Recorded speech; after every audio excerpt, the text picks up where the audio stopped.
What's up, heathens? How y'all doing? So tonight we have Eric Dubay that's going to try to prove that dinosaurs didn't exist. Now, it's not going to be his complete proof, as his video is about 30 minutes long, and it's actually a repost because I think that his YouTube channel got taken down or something like that. Probably like all of the Nazi propaganda stuff that was on the channel. But we're going to be taking a look at why he thinks that dinosaurs never existed. This plays into his whole conspiracy theory leaning. He's a flat earther. He thinks all these crazy things, and just another thing on top of his crazy things is the idea that dinosaurs just never existed whatsoever. So, as we all know, Eric Dubay loves flat earth stuff. He likes proving flat earth things. He likes debunking science, all the kind of shit. It's not just now, like this has always been part of his repertoire to say that dinosaurs never existed. So this ought to be interesting, and it definitely is. We're only going over the first 10 minutes of the video today, though. It might be a little bit more than 10 minutes, but it's a 30-minute long video, so I didn't want to do all of it right now. We are going to look at the first 10 minutes. I have some notes written down so that I don't get fucked up, because at the very beginning he messes with timelines and everything like that, and it can get jumbled kind of quick. So if you would like more information on dinosaurs and the bullshit that's contained in this particular video that we're going to watch, you can go down below and hit those information links. I have links to fossil skeletons as well as information on specific dinosaurs. If you want to go down there, hit that up, check it out, and get educated. That would be awesome. So now let's get on into the Eric Dubay dipshittery. The class Dinosauria was originally defined by Sir Richard Owen of the Royal Society and superintendent of the British Museum Natural History Department in 1842.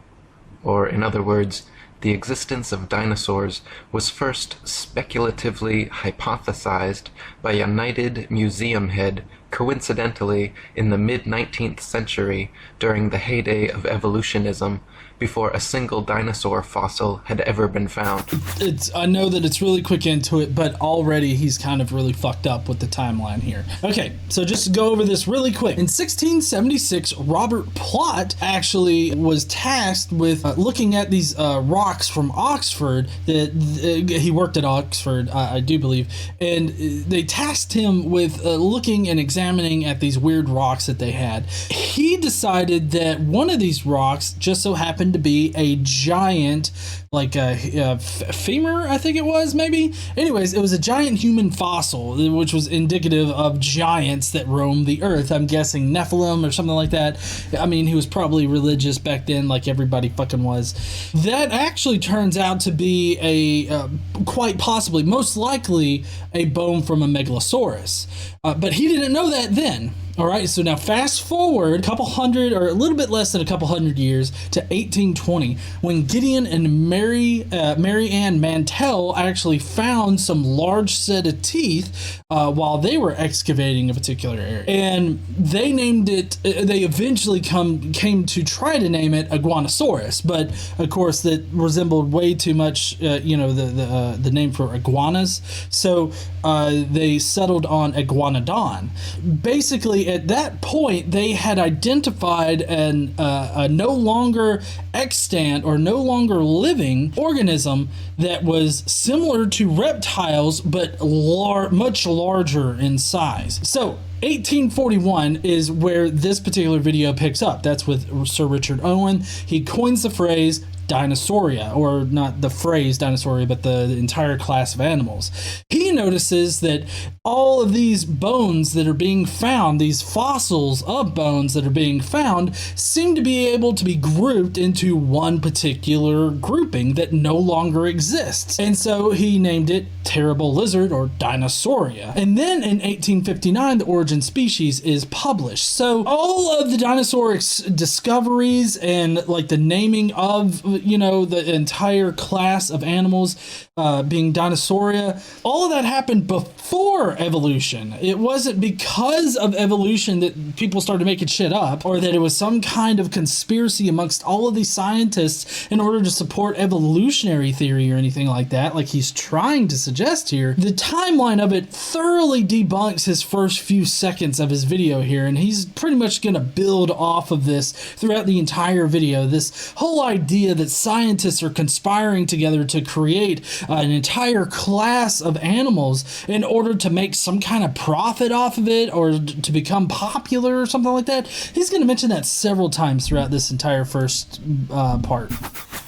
The Masonic media and mainstream press worldwide got to work hyping stories of these supposed long-lost animals, and then, lo and behold, 12 years later, in 1854, Ferdinand van der Veer Hayden, during his exploration of the upper Missouri River, found proof of Owen's theory.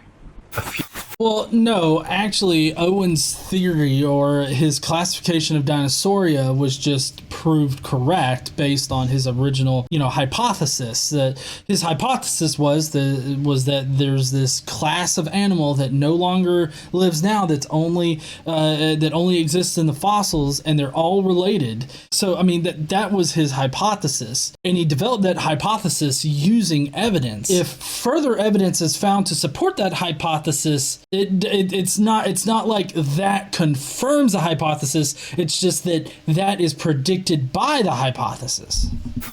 A few unidentified teeth he mailed to leading paleontologist Joseph Leidy, who several years later declared them to be from an ancient, extinct Trachodon dinosaur, which, beyond ironically, means rough tooth.